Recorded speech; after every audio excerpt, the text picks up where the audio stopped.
ನಮಸ್ಕಾರ ಸ್ನೇಹಿತರೆ, ನೀವೆಲ್ಲರೂ ಎಲ್ಲಾದರೂ ಒಂದು ಕಡೆ ಚಿರಂಜೀವಿಗಳ ಬಗ್ಗೆ ಕೇಳಿಯೇ ಇರುತ್ತೀರಿ. ಕೇಳಿಲ್ಲ ಅಂದರೆ ಚಿಂತಿಸಬೇಡಿ, ಯಾಕಂದರೆ ಚಿರಂಜೀವಿಗಳು ಅಂದರೆ ಯಾರು, ಅವರು ಯಾಕೆ ಇನ್ನೂ ಜೀವಂತವಾಗಿದ್ದಾರೆ ಹಾಗೂ ಅವರಿಗೆ ಯಾವಾಗ ಇದರಿಂದ ಮುಕ್ತಿ ಸಿಗುತ್ತದೆ, ಆ ಚಿರಂಜೀವಿಗಳು ಯಾರ್ಯಾರು, ಹೀಗೆ ಆ ಚಿರಂಜೀವಿಗಳ ಬಗೆಗಿನ ಇನ್ನೂ ಹಲವಾರು ಇಂಟ್ರೆಸ್ಟಿಂಗ್ ವಿಷಯಗಳನ್ನು ಈ ವಿಡಿಯೋದಲ್ಲಿ ತಿಳಿದುಕೊಳ್ಳೋಣ. ಆದ್ದರಿಂದ ನಮ್ಮ ಚಾನಲ್ಗೆ ಬೇಗನೆ ಸಬ್ಸ್ಕ್ರೈಬ್ ಮಾಡಿಕೊಳ್ಳಿ. ಸ್ನೇಹಿತರೆ, ಈ ಚಿರಂಜೀವಿಗಳು ನಿನ್ನೆ ಮೊನ್ನೆಯಿಂದಲ್ಲ, ಇವರು ತ್ರೇತಾಯುಗ ಹಾಗೂ ದ್ವಾಪರ ಯುಗದಿಂದ ಸಹ ಬದುಕಿಯೇ ಇದ್ದಾರೆ. ಸ್ನೇಹಿತರೆ, ನಿಜವಾಗಿಯೂ ಚಿರಂಜೀವಿಗಳು 7 ಜನ ಇದ್ದಾರೆ. ಹಾಗಾದರೆ ಬನ್ನಿ ಸ್ನೇಹಿತರೆ, ಆ 7 ಜನ ಚಿರಂಜೀವಿಗಳು ಯಾರ್ಯಾರು ಅಂತ ನೋಡ್ತಾ ಹೋಗೋಣ.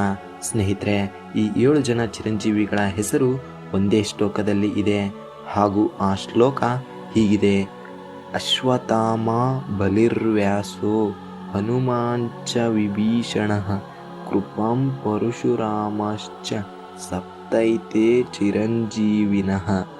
ಸ್ನೇಹಿತರೆ, ಈ ಶ್ಲೋಕದ ಪ್ರಕಾರ ಅಶ್ವತ್ಥಾಮ, ಬಲಿ, ವ್ಯಾಸ ಮಹರ್ಷಿ, ಹನುಮಂತ, ವಿಭೀಷಣ, ಕೃಪಾಚಾರ್ಯ ಮತ್ತು ಕೊನೆಗೆ ಪರಶುರಾಮರು ಸೇರಿದಂತೆ ಈ 7 ಜನ ಚಿರಂಜೀವಿಗಳಾಗಿದ್ದಾರೆ. ಸ್ನೇಹಿತರೆ, ಮೊದಲನೆಯದಾಗಿ ಪರಶುರಾಮರ ಬಗ್ಗೆ ತಿಳಿದುಕೊಳ್ಳೋಣ. ಸ್ನೇಹಿತರೆ, ಒಮ್ಮೆ ಕೋಪದಲ್ಲಿ ಜಮದಗ್ನಿ ಮುನಿಯು ಮಗನಾದ ಪರಶುರಾಮನಿಗೆ ಆತನ ತಾಯಿಯ ತಲೆಯನ್ನು ಕತ್ತರಿಸಲು ಹೇಳುತ್ತಾರೆ. ಆಗ ಪರಶುರಾಮರು ತಂದೆಯ ಆಜ್ಞೆಯನ್ನು ಪಾಲನೆ ಮಾಡುತ್ತಾ ತಾಯಿಯ ಕತ್ತನ್ನು ತನ್ನ ಹರಿತವಾದ ಪರಶುವಿನಿಂದ ಕತ್ತರಿಸುತ್ತಾರೆ. ಇದರಿಂದ ಜಮದಗ್ನಿ ಮುನಿಯು ಕೋಪ ಇಳಿದು ಹೋಗುತ್ತದೆ. ಪರಶುರಾಮರ ಬಳಿ ಜಮದಗ್ನಿ ಮುನಿಯು ನಿನಗೆ ಏನು ವರ ಬೇಕು ಕೇಳು ಎಂದು ಹೇಳುತ್ತಾರೆ. ಆಗ ಪರಶುರಾಮರು 2 ವರಗಳನ್ನು ಕೇಳುತ್ತಾರೆ. ಮೊದಲನೆಯದಾಗಿ, ಸತ್ತು ಹೋದ ನನ್ನ ಸಹೋದರರು ಹಾಗೂ ನನ್ನ ತಾಯಿಯನ್ನು ಮರಳಿ ನೀಡು, ಹಾಗೂ ಎರಡನೆಯದಾಗಿ, ನೀವು ನಿಮ್ಮ ಕೋಪವನ್ನು ಬಿಟ್ಟು ಬಿಡಬೇಕು ಎಂದು ಕೇಳಿದಾಗ ಜಮದಗ್ನಿ ಮುನಿಯು ತಥಾಸ್ತು ಎಂದು ಹೇಳುತ್ತಾರೆ. ಜೊತೆಗೆ ನೀನು ಎಂದೆಂದಿಗೂ ಚಿರಂಜೀವಿಯಾಗು ಎಂದು ವರವನ್ನು ನೀಡ್ತಾರೆ. ಹೀಗೆ ಪರಶುರಾಮರು ಚಿರಂಜೀವಿಗಳಾಗಿದ್ದಾರೆ. ಸ್ನೇಹಿತರೆ, ದ್ವಾಪರ ಯುಗದಲ್ಲಿ ಪರಶುರಾಮರು ಮಹೇಂದ್ರ ಪರ್ವತದಲ್ಲಿದ್ದಾರೆಂದು ಉಲ್ಲೇಖಿಸಲಾಗಿದೆ. ಅದೇ ರೀತಿ ಕಲಿಯುಗದಲ್ಲಿಯೂ ಕೂಡ ಅದೇ ಮಹೇಂದ್ರ ಪರ್ವತದಲ್ಲಿ ವಾಸವಾಗಿದ್ದಾರೆಂದು ಹೇಳಲಾಗುತ್ತದೆ. ಹಾಗೂ ಸ್ನೇಹಿತರೆ, ಇನ್ನು ಮುಂದುವರೆದು 2ನೇ ಚಿರಂಜೀವಿಯನ್ನು ನೋಡೋಣ. ಅವರೇ ರಾಜ ಬಲಿ. ರಾಜ ಬಲಿ ಅಸುರರ ರಾಜನಾಗಿರ್ತಾನೆ ಹಾಗೂ ಈತನು ಶಕ್ತಿವಂತನಾಗಿದ್ದ. ಈತ ಹೀಗೆ ಒಂದು ದಿನ ಅತಿ ದೊಡ್ಡವಾದ ಯಾಗವನ್ನು ಮಾಡುತ್ತಾನೆ. ಯಾಗ ಮಾಡುವ ಹಿಂದಿನ ಉದ್ದೇಶ ಆತನು ಅಪಾರವಾದ ಶಕ್ತಿಯನ್ನು ಗಳಿಸುವುದಾಗಿರುತ್ತದೆ. ಆದರೆ ಈತ ಈ ಯಾಗದಿಂದ ದೇವತೆಗಳು ಚಿಂತಿತರಾಗುತ್ತಾರೆ ಹಾಗೂ ದೇವತೆಗಳು ವಿಷ್ಣುವಿನ ಮೊರೆ ಹೋಗುತ್ತಾರೆ. ಆಗ ಭಗವಾನ್ ವಿಷ್ಣುದೇವ ವಾಮನ ರೂಪದಲ್ಲಿ ರಾಜ ಬಲಿಯ ಹತ್ತಿರ ಬರುತ್ತಾರೆ. ಆಗ ಬಲಿ, ನಿನಗೇನು ಬೇಕು ಕೇಳು ಬ್ರಾಹ್ಮಣ ಎಂದು ಕೇಳ್ತಾನೆ. ಆಗ ಯಾಗದ ಪ್ರಕಾರ ಅವನ ಬಳಿ ಬಂದು ಯಾರು ಏನೇ ಕೇಳಿದರೂ ಅವನು ಇಲ್ಲ ಅನ್ನುವಂತಿಲ್ಲ. ಆಗ ಬ್ರಾಹ್ಮಣ ರೂಪದಲ್ಲಿದ್ದ ಭಗವಾನ್ ವಿಷ್ಣುದೇವರು ಬಲಿಯ ಹತ್ತಿರ, ನನಗೆ ನನ್ನ 3 ಪಾದದಷ್ಟು ಜಾಗವನ್ನು ಕೊಡು ಸಾಕು ಎಂದು ಕೇಳ್ತಾರೆ. ಆಗ ರಾಜ ಬಲಿ, 3 ಪಾದಗಳಷ್ಟೇ ಯಾಕೆ, ಈ 3 ಲೋಕದ ಜಾಗವನ್ನು ನಿನಗೆ ಕೊಡುತ್ತೇನೆ, ತೆಗೆದುಕೋ ಎಂದು ಹೇಳುತ್ತಾನೆ. ಆಗ ವಾಮನ ರೂಪದಲ್ಲಿದ್ದ ಮಹಾವಿಷ್ಣು ತನ್ನ ವಿರಾಟ ರೂಪವನ್ನು ಪ್ರದರ್ಶಿಸುತ್ತಾನೆ.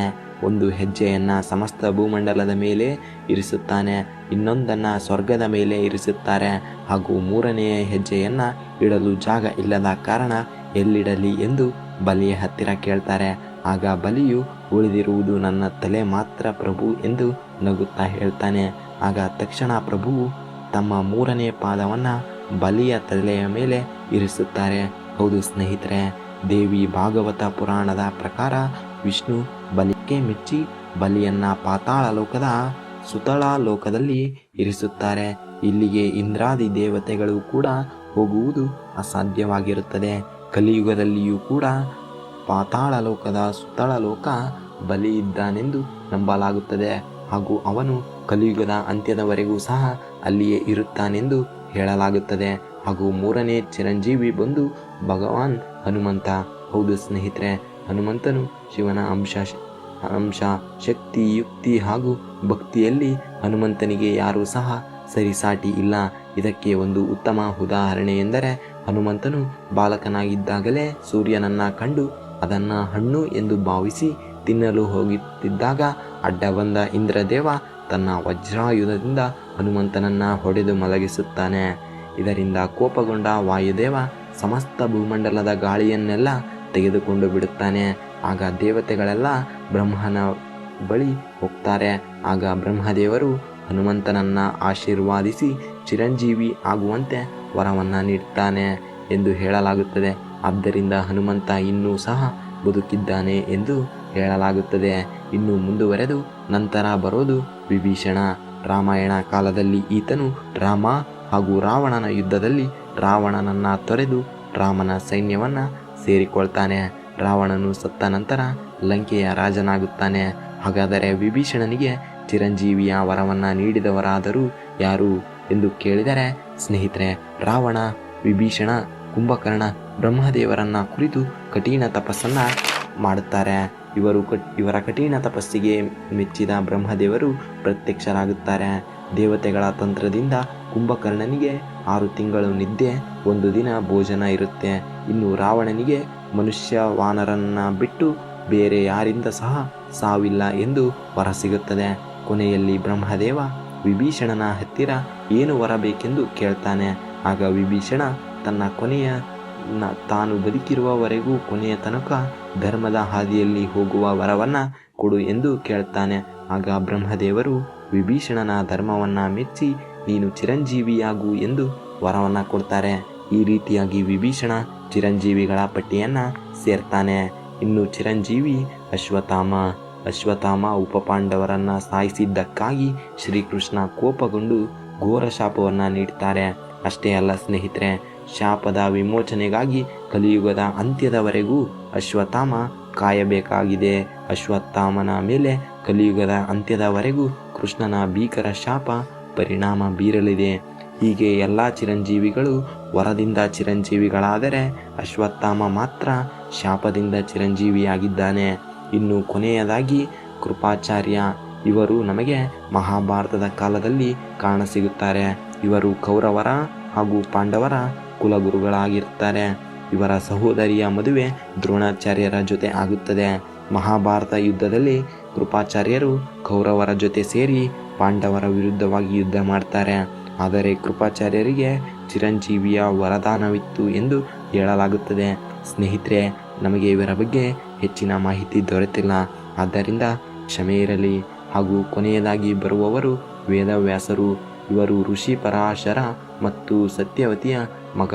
ನಂತರ ಸತ್ಯವತಿಯ ಮದುವೆ ಶಂತನು ಮಹಾರಾಜನ ಜೊತೆ ಆಗುತ್ತದೆ. ನಂತರ ಇವರಿಗೆ 2 ಮಕ್ಕಳಾಗುತ್ತಾರೆ, ಚಿತ್ರಾಂಗದ ಮತ್ತು ವಿಚಿತ್ರ ವೀರ್ಯ. ವೇದವ್ಯಾಸರು 4 ವೇದಗಳನ್ನು ಬರೆಯುತ್ತಾರೆ.